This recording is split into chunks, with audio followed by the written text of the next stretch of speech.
Кечемес программасынын бул чыгарылышы коронавирус илдетине арналат. Ооруга кабылгандар үчүн республикада 2190 бош керебет, 3000 кычкылтек концентратору жана 400 жеңилдеткич бар.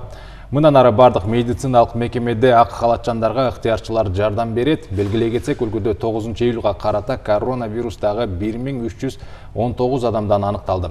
Ошондой эле калкты эмдөө иштери күчөтүлгөн. Студиябыздын коногу Ден соолукту чыңдоо борборунун директору Нурила Алтымышева жана аталган борбордун адиси Айсил Акынбаева. Айымдар, студиябызга кош келипсиздер. Алгачкы эле суроо ушул өлкөдөгү эпидемиологиялык абал жөнүндө кепти баштайлы. Ушул тапта кандай иш-чаралар жүрүп жатат? Рахмат сурооңузга. Бүгүнкү күндө биздин өлкөбүздө эпид абал курч бойдон калууда, анткени 1000ден ашык 1,5 миңден катталып жатат канча күндөн бери. Бүгүнкү статистиканы алсак 1319 адам катталды. Каза болгондордун саны 10 адам. Ошондо бардыгы каза болгон адамдардын саны 2083 жетти. Бүгүн ушу былтыртан бери катталган адамдардын бардык жалпы саны 137.058 адам болду. Эми биз эпид кырдаал боюнча айтсак, эң көп бул Бишкек шаары, Чүй областы жана Ош, Жалал Абад областтары болуп атат. Андан берки областтарда көп катталып жатат да. Андан тышкары дүйнө жүзүндө 185 миллиондон ашты. Жана биздин өлкөдө стационарларда 4614 жараныбыз дарыланып жатса, амбулатордук дарыланууда 12874 адам бар. Ушул адамдардын ичинен 3000 адамыбыз орто оордукта, 1294 жараныбыз оор абалда жана 200гө жакын адамыбыз өтө оор абалда жатат. Илдеттин симптомдору билинсе, кимге карыш керек, эмне кылыш керек? Азыр да айтып кетиштим, стационар лечениеде 4000 кишиден ашык болуп турат, амбулаторный лечениеде 12.000 кишиден ашык үйүндө лечение алып турат. Ошо биз айтып кетелик, ушу амбулаторный лечениеде бул деген үйдө лечение алып атышат да. Ушу үйүндөн алып аткандар деген өзүндө тартиби бар да. Алар деген үйүндө лечение алгандар, алардыгы мына аптека бар, дары алып кел же магазин бар, продукт алып кел деп алар жибербеш. Алар деген үйдө изоляцияда болуш керек. Анда бир эме айтып кетелик, бүгүн көбү жумушта иштеп атышат. Анан кийин дене табы жогорулса, анан кийин ич өтүү, ал суроо, ушундай симптомдор болсо, сөзсүз үйдө калыш керек. Эмне дегенде алар жумушка келсе, жумуштан башкаларды да жугуштурушу мүмкүн. Ошон үчүн үйдө калыш керек. Үй бүлөнүн башка мүчөлөрү менен обочо болуш керек. Аны үйдө бул дезинфекция режимди мындай күчөтүш керек. Үйдө болсо да ушулар амбулаторный лечение алган болобу, ким симптомдор бар, маска тагыныш керек, колун обработка, антисептиком обработка кылып туруш керек. Анан кийин өтө маанилүү желдетип туруш керек үйдө. Дезинфекция кылып желдетип. Анан өзүнчө идиши болуш керек.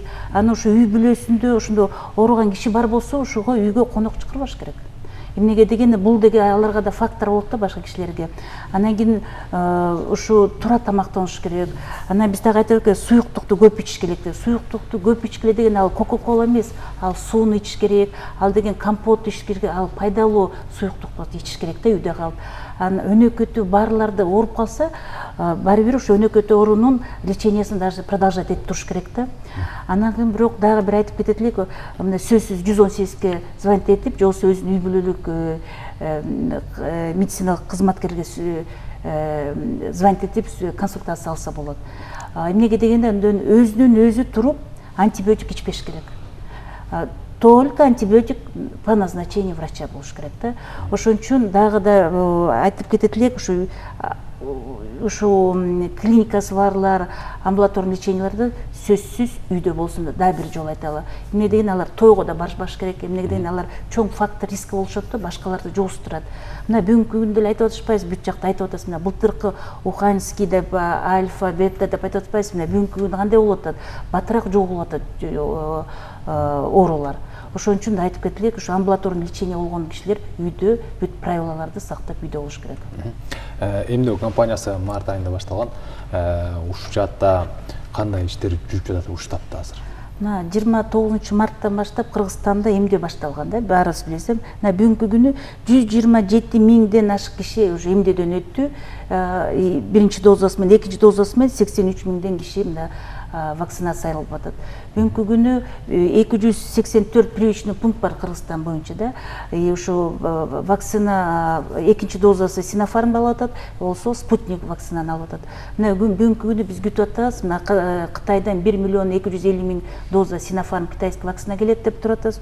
Ошого карата өтө чоң жумуш жасалып атат да. Мына өкмөттүн жанынан дагы мына биз местное самоуправление, Министерство здравоохранения бүт баары кошулуп, мына азыр бүгүнкү күнү 847 прививочный пункт бүт Кыргызстан боюнча организация этилип атат. Мына бүгүнкү күнү медициналык кызматкерлер кеч болот, суббота болот, күнүзүк болот, воскресенье болот, баары иштеп турган убагы.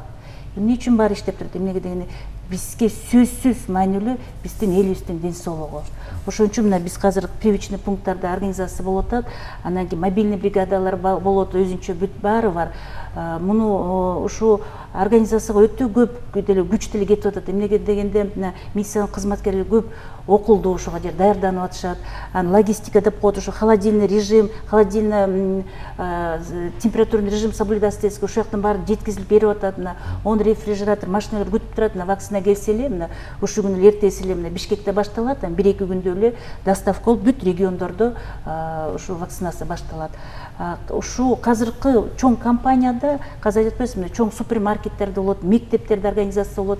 Ушуреки казыркы күнү еще дагы частный медицинский центрлер дагы. Алар да бизге мына жардам берип, алар дагы ушу вакцинацияга жардам, эмдөөгө өтө чоң жардам беришет. Биз бүгүнкү күнү ушу Синофарм вакцинаны күтүп турган убагыбыз. Эми бул коомчулукта дагы эле баягындай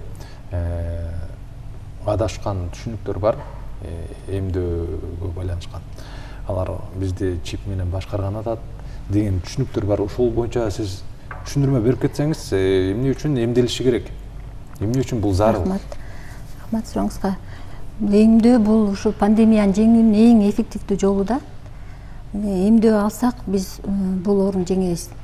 Анан бул жанагындай кептерге ишенип алып, бул жана вакцинанын жана магнит жабышып дегендер бул андай кептерге ишенбеш керек.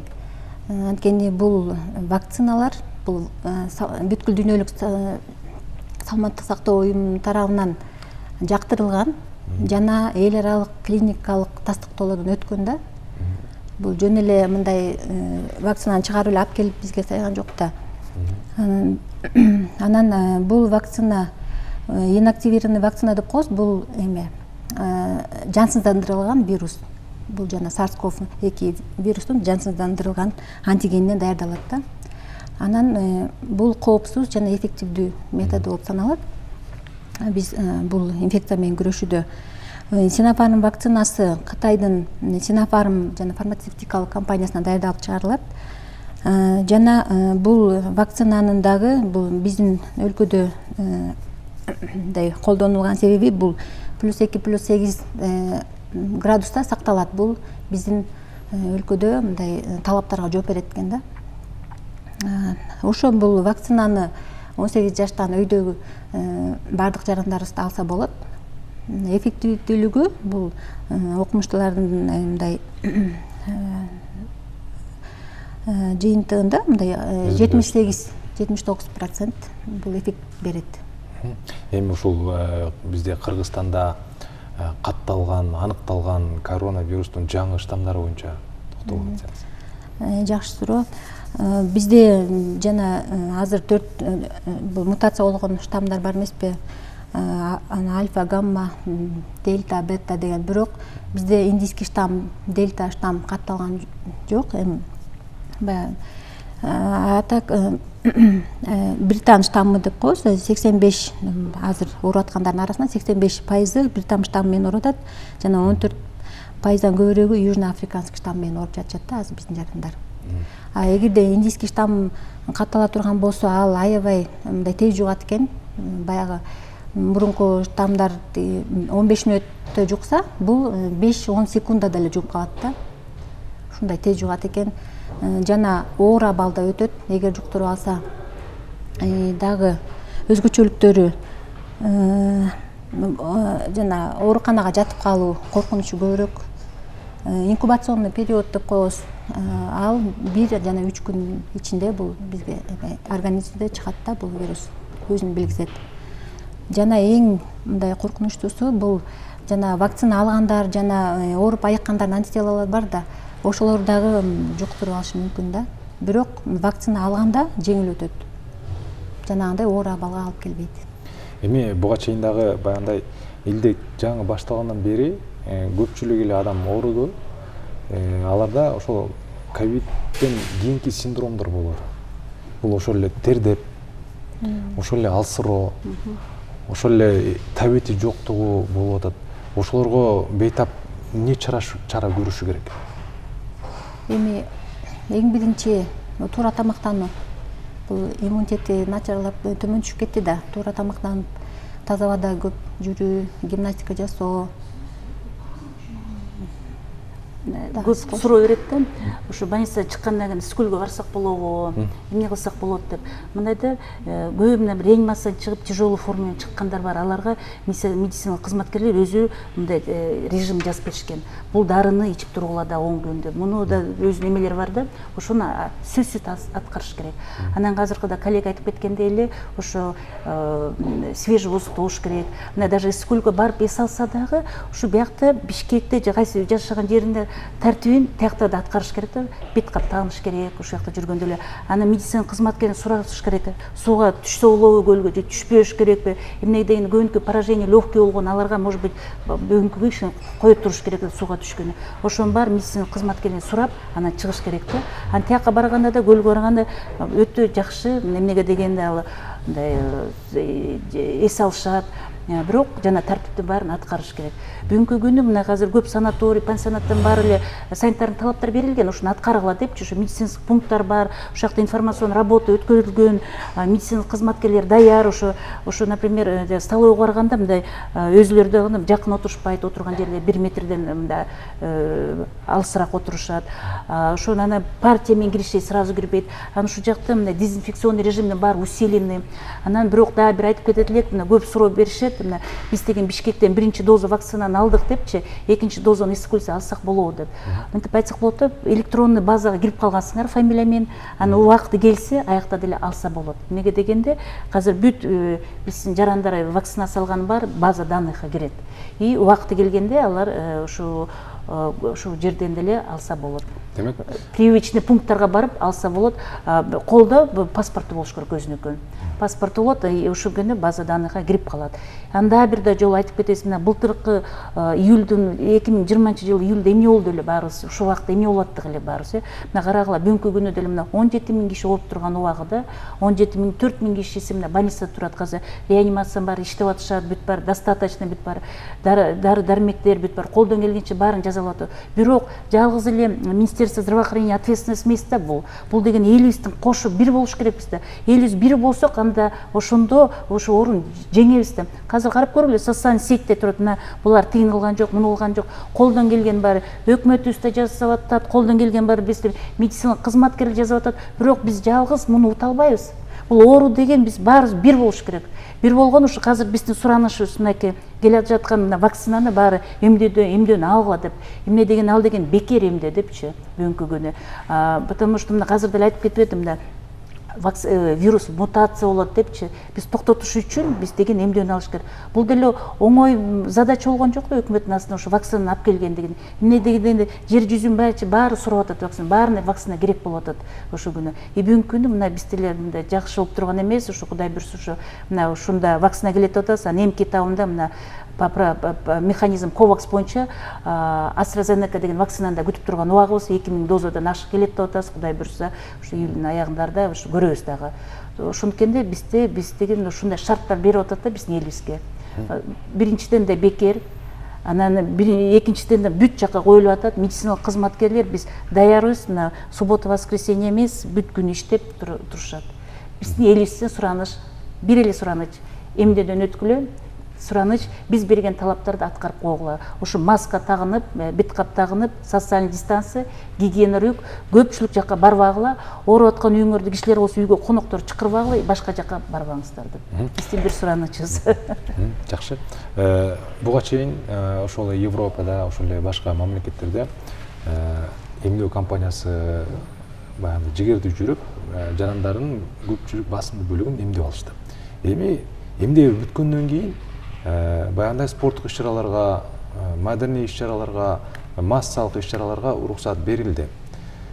Бизде азыр ушул массалык иш-чараларга чектөө киргизилип атат. Ошол эле учурда биздин социалдык абалыбыз дагы, социалдаштыруу абалыбыз дагы төмөндөп баратат да.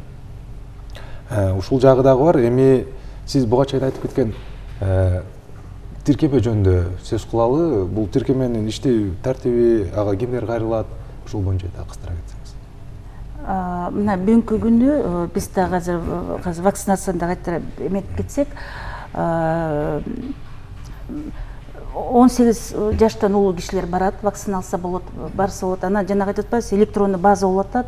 Анан кийин бул боюнча дагы өтө көп, например, азыр чет мамлекетке кеткенде да сурап атышат экен. Азыр көп мамлекетке да биздин эмелер өтүп атат да, ушу вакцина алдыбы, алган жокпу, же бизге туристтер келейин деп атса да сурашат да, эпидемиологик кырдаалы кандай депчи. Ошон үчүн биз деген айтып атпайбызбы, бул биздин эле эмебиз эмес да, проблемабыз эмес, бул деген баарыбызга бир депчи, баарыбыз бир бололу деп. Дагы ушу элибизге дагы бир айтып кетели дегенибиз ушул да. Биз айткан талап өтө жөнөкөй, ушу талаптарды аткарылсак өтө жакшы болот эле. Анан да бир айтып, жана сиз бир жакшы эме айтып кеттиңиз, мына социалдык тармактарда көп жүрөт, аябай фейк информация көп жүрөт да. Алар медициналык кызматкерлер эмес, алар каякта бир жомокторду айтат, ал деген чип бар, жанакылар бар депчи. Бирок биз ушул жакта туруп, медициналык кызматкерлер туруп айтып, ушу вакцинациялалы, ушул туура мына биз аккредитация ВОЗ өткөн вакцина алып келип атат, ушуну жакшы качественный вакцина оформлет десе эле, ушул көп кишини кимди ишенишпей атат да, ушу кызык. Бирок башка медициналык кызматкер эмес, башкалар бирдемкени айтса аны ишенет. Биз айтсак ишенбейт. Ошон үчүн да айтып кетелик, бизге расмий маалыматка.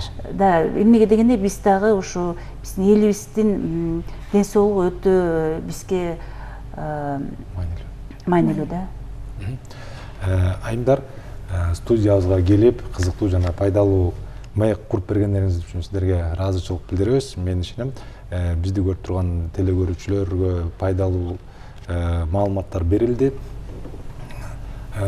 Кадырман телекөрүүчү, Кеч эмес программасынын төрүндө ден соолукту чыңдоо борборунун директору Нурила Алтымышева жана бул борбордун адиси Асель Акынбаева болду. Айымдар менен мен Сайфудин Мурзаев маектештим. Эфирден көрүшкөнчө.